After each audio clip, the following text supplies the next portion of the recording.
Los yokai son criaturas mitológicas que son una parte importante de la religión sintoísta. Los antecedentes religiosos de Japón están compuestos principalmente por sintoístas antes de que la afluencia del pensamiento budista llegara desde la India, a través de China continental. Jugando Pokémon es bastante fácil ver cómo esto podría mostrarse en los diseños de personajes. Si bien algunos de ellos son solo variaciones de los animales cotidianos, muchos de ellos se basan en estas criaturas mitológicas, y algunas de las criaturas son objetos inanimados que han cobrado vida. Independientemente del tipo de yokai en el que se basen, estos Pokémon son algunas de las adaptaciones más directas del concepto. Aquí te dejo 12 Pokémon que están basados en la mitología de Japón. Misdreavus. El Misdreavus es solo un pequeño Pokémon, que es una cabeza voladora. Según el Pokédex, le encanta acercarse sigilosamente a las personas a altas horas de la noche, y luego asustarlas con su chillido como un grito. El Misdreavus está inspirado en el Nukekubi. Un Nukekubi es una mujer con una maldición cuya cabeza se despegaría del cuerpo solo de noche. Sin embargo, la cabeza se despegaría sola, sin que la misma mujer lo supiera. Pero el Nukekubi es peor que el Misdreavus. En lugar de asustar sigilosamente a la gente, salía y bebía sangre humana o animal, antes de regresar a su cuerpo. Speon. Este está inspirado ligeramente en un yokai, ya que la única similitud que tiene es que parece un gato. Tiene una fractura en la cola y es psíquico. La contraparte yokai es el Nekomata. Un Nekomata es un gato que se transforma en un yokai, pero a diferencia de su primo, el Nekomata no es algo en lo que quieras toparte en un callejón. Comienzan como gatos normales y luego, cuando envejecen, corren hacia las montañas. Ahí se transforman, dividiendo sus colas por la mitad, creando dos colas idénticas. De repente, pueden caminar sobre sus patas traseras, hablar, manipular personas y crear bolas de fuego. Como dije, solo está ligeramente inspirado. Sneasel y Weavile. Parecen comadrejas con garras afiladas y solo se pueden encontrar en las montañas heladas del mundo Pokémon. Esto es como un yokai llamado Kamaitachi. El Kamaitachi también es una comadreja con garras que generalmente se encuentran en montañas nevadas. Siempre viajan en grupos de 3 para realizar 3 tareas diferentes. Uno haría caer a una persona. El segundo cortaría la pierna de la persona con sus garras. Y el tercero aplicaría su medicina mágica para dejar a la víctima sin heridas fatales. Aunque una pequeña diferencia entre el Weavile y el Kamaitachi es que forman grupos de 4 o 5. Esto es como se indica en la entrada del Pokédex. Viven en regiones frías, formando grupos de 4 a 5 que cazan presas con una coordinación impresionante. Whiscash. Se parecen mucho al Namazu, que se desprende de su nombre japonés Namasun. Desde la entrada del Pokédex, como resultado de causar temblores al dar vueltas, desarrolló la capacidad de predecir terremotos reales. Podríamos decir que esto corresponde a la leyenda del Namazu, que es un bagre gigante que puede causar terremotos. Vive en el barro y causaría terremotos cuando se agita.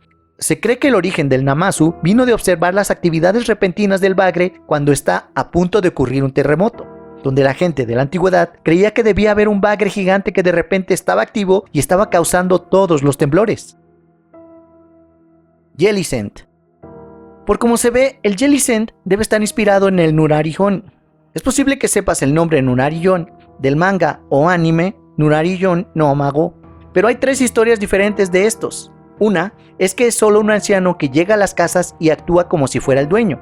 2 es que es el líder de todos los yokai, que probablemente es de donde provienen las coronas en las cabezas de los Jellicent. En tercer lugar, embruja en el mar, moviendo su gran cabeza hacia arriba y hacia abajo con las olas encima o debajo del agua. No hace nada más que molestar a cualquiera que quiera pescar, yendo más lejos en el agua. Esto también es probablemente de donde proviene su aspecto de medusa, y también porque es un Pokémon tipo agua. Aunque de las 3 historias, la apariencia física del Nurarihon es que tiene una cabeza grande que tiene una forma redonda. Aunque viéndolo bien, creo que el Nurarihon parece más bien un extraterrestre. Nuzleaf y Shiftry. Tanebu, Konohana y Daatengu son sus nombres en japonés. Como puedes ver, especialmente por el nombre japonés de la tercera evolución, ni siquiera intentaron ocultar la fuente de su inspiración. La inspiración fue de los Tengu. El Tengu es un yokai humano que tiene alas y parece que lleva una máscara roja que tiene una nariz larga. Una nariz larga como un Pinocho mentiroso. Además, los Tengu, especialmente los Dai Tengu, viven en soledad y son vistos como sabios divinos. Esto corresponde a una entrada de Pokédex para el Daatengu, un Pokémon que era temido como guardián del bosque, puede leer la mente del enemigo y tomar medidas preventivas. Drowsy, Hypno, Muna y Musharna. Estos 4 definitivamente están inspirados en el yokai llamado Baku. Un Baku es un yokai que parece un tapir. Devora sueños y pesadillas exactamente como las entradas de Pokédex para los 4 Pokémon que se mencionan. Ahora, el Baku podría ser convocado justo después de tener una pesadilla y repitiendo estas palabras: Baku-san, ven a comer mi sueño. Baku-san, ven a comer mi sueño. Baku-san, ven a comer mi sueño. Luego, como se dice en la tradición, vendría y se comería los sueños malos, asegurando una buena noche de sueño. Solo ten cuidado de no convocarlo demasiado, porque también puede devorar esperanzas y deseos dejándote una vida vacía. Mawile. El Mawile, o Kuchito, en japonés, es un pequeño Pokémon que se ve lindo con su cara redonda y ojos pequeños, pero tiene una mandíbula gigante en la parte posterior de la cabeza. Esto es muy parecido al Futakuchi-onna. Durante el día y con otras personas son mujeres comunes, pero por la noche y cuando están solas se sueltan el pelo para revelar una segunda boca en la parte posterior de sus cabezas. Futakuchi-onna se comerá a quien sea que viva fuera de casa y en casa, llevándose comida a la boca con el cabello que puede actuar como manos. Hay algunas formas diferentes en que alguien puede convertirse en un Futakuchi-onna. A veces son maldiciones, provocadas por el maltrato a otros, por lo general matando de hambre a alguien. O son una especie de retribución kármica hacia alguien miserable. Tienen labios gigantes y dientes afilados escondidos detrás del cabello oscuro y grueso en la cabeza de una mujer. Pero por suerte para el Mawile, en lugar de una molestia, la mandíbula podría usarse para pelear. Dusclops y Dusknoir. Si miras detenidamente a estos dos, se parecen a las viejas linternas japonesas llamadas Chochin. En las creencias del folclore japonés, la mayoría de los objetos inanimados con una vida útil de 100 años o más cobrarían vida y serían clasificados como Tsukumogami. Por lo tanto, Dusclops y Dusknoir se ven como un Chochin Obake, que son un tipo específico de Tsukumogami que habita en una linterna de papel. Usualmente tienen un ojo, pero pueden tener 2, y una boca grande alrededor de la mitad, con una lengua larga que cuelga. Afortunadamente, realmente no atacan a las personas. Simplemente les gusta poner los ojos en blanco y agitar la lengua para asustarlos en la noche. Gastly. Este Pokémon es solo una cabeza flotante rodeada de humo. Es bastante similar a un fuego fatuo, pero más específicamente se asemeja a la Sogenbi en el folclore japonés. Un Sogenbi es una bola de fuego yokai que es solo la cabeza de un hombre rodeada de llamas, que vuela en el cielo por la noche. Sogen era el nombre de un monje que vivió en Kioto hace mucho tiempo, y era bastante malo en su trabajo.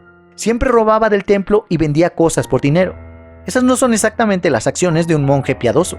Finalmente, se hizo viejo y murió, pero como era un cretino, renació en el infierno. La leyenda dice que Sogen se vio obligado a deambular por la tierra, y se dice que su cabeza flotante, envuelta en llamas, se vio flotando alrededor de Kioto después de su muerte. Froslass.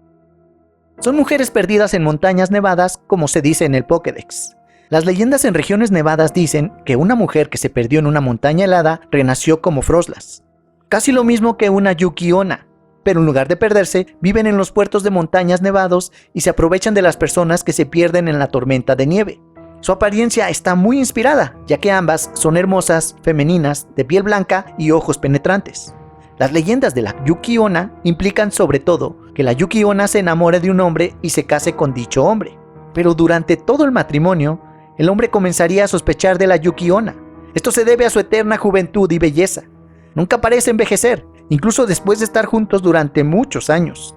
Los hombres deberían callarse y tomarlo como si tuvieran suerte de tener una bella esposa que parece joven por siempre, pero eso rara vez es el caso. Los hombres comienzan a tener dudas sobre si ella es una yokai o es humana. En resumen, los matrimonios siempre terminan mal cuando te casas con una Yuki-onna. Vulpix y Ninetales. El Vulpix y Ninetales están inspirados en el popular yokai llamado Kitsune. Kitsune son zorros que tienen inteligencia superior y poderes mágicos. Por lo general, se representan con más de una cola, al igual que Vulpix y Ninetales. Mientras que Kitsune es el término japonés para un zorro, Kyubi no Kitsune es específicamente un zorro de 9 colas. El zorro en sí es una figura tan importante en el folclore japonés que es imposible hacerle justicia en este breve video. Los zorros se encuentran entre los muchos animales que tradicionalmente se creen que son capaces de cambiar de forma y de tener una increíblemente larga vida. A medida que un zorro envejece y se vuelve más poderoso, puede tener más colas. Los zorros más antiguos y poderosos tienen 9. Esta progresión en el poder se ve en la evolución de Vulpix, que tiene solo 6 colas, y Ninetales, que por supuesto tiene 9. La tipificación de estos dos Pokémon refleja la tradición japonesa, de que los zorros son capaces de producir fuego. ¿Cuál de estos Pokémon es tu favorito? Eso es todo, amigos. Te invito a ver alguno de mis otros videos aquí. Suscríbete al canal y dale a la campanita para que te notifique cada vez que salga un video nuevo.